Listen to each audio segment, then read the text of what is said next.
so today we're going to talk about the Metro board. I've got the shortboard version. All the versions are basically the same in terms of electronics and how they work. Each board is basically just a different shape or size top board. So the Metro boards are basically all the same. I'm going to be doing the review on the one I have, which is the shortboard. But this review pretty much will pertain to all the Metro boards. It's just a different board on top of the electronics. So first I'll go over some pros and cons and talk about it a little bit first about the electronics and all. You got a couple choices when you buy. Really the only choice is your board size and your wheels. You can get 85mm wheels or 97mm wheels. And you can send in a request for either 75A, 78A, or 81A, I believe, diameter of the wheels. I got the softest 75A, so it feels a little smoother. But I have had it chip one time. You can't really see it, but the bottom wheel here got a little crack in it. It's not the manufacturer's fault. It just can happen if you're riding over some rough terrain. A little bit of rocky streets around me. Pretty smooth, but every once in a while there's a little bit of rocks on there. You got your 5.5A lithium-ion phosphate battery, and it's supposed to give you about a 15-mile range. I have found this range to actually be true. Now I weigh 145, 150 pounds tops. And I've gotten well over 14, 15 miles on a single charge and still had battery left. I've never had the board completely die on me yet. So the range is true. Now I've gotten that range since I changed the bearings. I never tested it fully. I got 13 miles and still had battery left when I didn't change the bearings. That's one of my cons, actually my only con so far about this board. The stock bearings that came in this board are supposed to be ABEX 7 bearings. I figured they'd be alright. Well, I would spin my wheel and it would stop spinning. Any of my non-drive wheels, they would stop spinning within about 20 seconds tops if I gave them a hard spin. And those are supposed to be pretty good bearings, but they were not spinning well. If your wheels aren't spinning well, your motor is going to have to work harder to keep you going.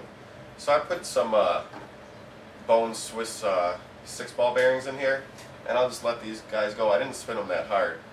But with these Bone Swiss bearings, I put them in all the wheels, they just spin forever. So I can definitely tell with the new bearings that I'm getting a little bit more range. So if you get a board like this, just like any skateboard, you're going to have to change your bearings or at least clean them every once in a while. You may want to change out your bearings to something you prefer right when you get the board, just to give you a little bit more range and a little bit more, it seems to cruise a little bit better. Everything else about this board, the bushings actually turned out to be okay. I was thinking about replacing them, and I might one day, because most people on skateboards will sometimes change their bushings, but these seem to be good. It's got one barrel, one cone. You got your motor, 600 watt. You got a nice big belt back here running the drive wheel. And you do want to be careful. Don't be dropping this. They actually have a sticker right on the front that says "Do not drop," because you don't want to shake anything up. It can handle riding, it can handle vibration of the road, but you don't want to be jumping off curbs, you don't want to be dropping this down on the ground. You also want to be careful not to go over anything too big in the center, like a big rock. You don't want to hit this too hard. You don't want to like knock off the motor or anything. And then you want to be careful of your receiver box up here, but it's nice. They put this little bumper up here, and it's just a screw with some bushings in there. And it's kind of acts as like a little bumper, so that's kind of nice. It'll protect your receiver box. So that's pretty much the board. It's a lot of fun to ride. Like I said, the only con I have about it is the bearings weren't so great, but they worked. But if you want to give yourself a little bit more range and you want to just have a little bit smoother ride, I could definitely tell the motor's like trying a little bit less since I put in the new bearings. I barely gave these wheels a spin, and you can see they're still going. The other ones would have stopped with the old bearings almost instantly. So put in some good bearings if you want to give yourself a little more range, but other than that, this is great. I had one problem with the board where my transmitter and receiver weren't really connecting right, and it was just a little plug, wasn't pushed in all the way. And Elon, the creator of these boards, the designer, he's great. He'll answer questions very quickly. I sent him too many emails, just talking back and forth with him, asking him stuff about the board, and he answered all my questions really quick and really satisfactory. So definitely get a board if you're going to go for an electric skateboard.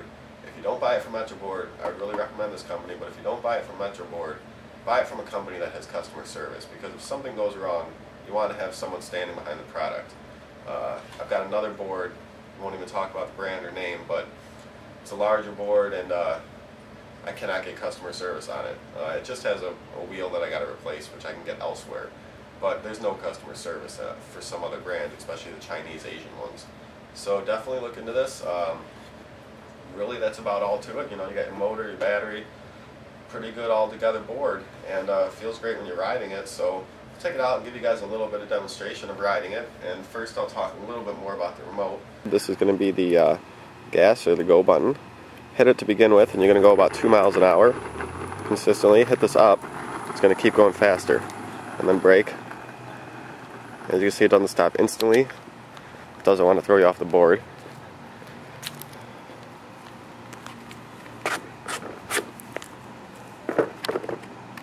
So we'll jump on it, hit the gas, start going. They've got this new remote. It's different than other companies, and it's got a few features that are nice to it. It's a Wii nunchuck, and it has 2 buttons up here. This is going to be the power or the gas. This is going to be the brake. But it works like a car's speed control, cruise control. You hit your gas, and then it'll start going about 2 miles an hour. Then you use the joystick and push it up, and every time you push it up, you'll go about 1 mile per hour faster. You keep holding your gas button or your go button. And then when you get to a speed you like, you're just going that speed. If you want to slow down a bit, you tap the speed control down a bit, and you'll go a little bit slower. And then you want to go faster, you do the same thing. So it's kind of like a speed control on a car, or a cruise control on a car. And that's real nice because you can set it to whatever speed you want. You know, those pressure sensitive remotes are fine, but if you go over a bump or anything, you might kind of wiggle your finger. This, you're going to get a precise speed, and you can set it to whatever you want. For braking, press the brake button, and if you want it to brake a little harder, you can hold back on the joystick and it'll brake a little bit faster, I found. Other than that, it's a really nice and simple remote, really easy to control. The braking works great. It's not like an instant throw you off the board brake, which is nice. You hold the brake and you're going to kind of slowly, not too slowly, but it's going to like slowly engage, and then it's going to, after it starts engaging, it's going to hit harder, especially if you hold the back button. So it's going to stop you pretty quick in about 20 feet. So it does a great job of braking, but it's not going to stop you so fast that you go flying off the front of the board. So when you get close to the end of the street, you just hit it down a little bit and then use it. You can also use it while you're going down hills to you know, keep your speed a little bit slower.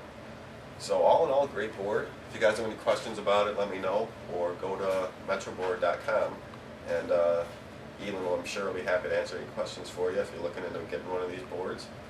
So that's about all I have to say about the board. Let's go out and just take it for a little test drive.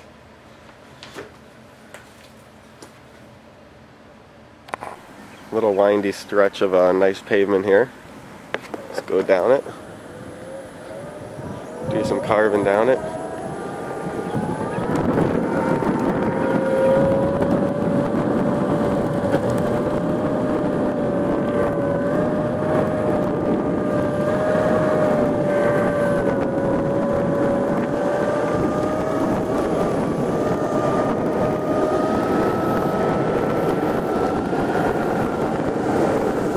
Going about 16 miles an hour right now.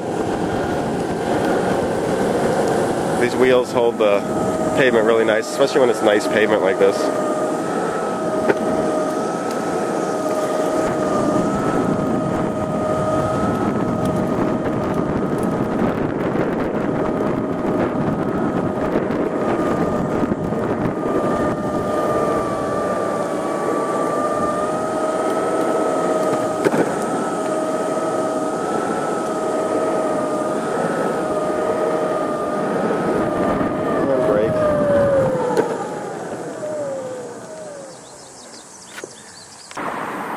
Now here's a little bridge, nothing huge, but definitely a pretty good incline. I'm already going uphill on just the cement here.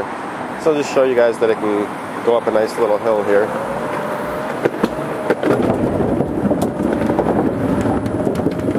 And I don't have the power on very hard, I'm just going a couple miles an hour. I'm going to use the brakes. Stop me right after going downhill. Works nice.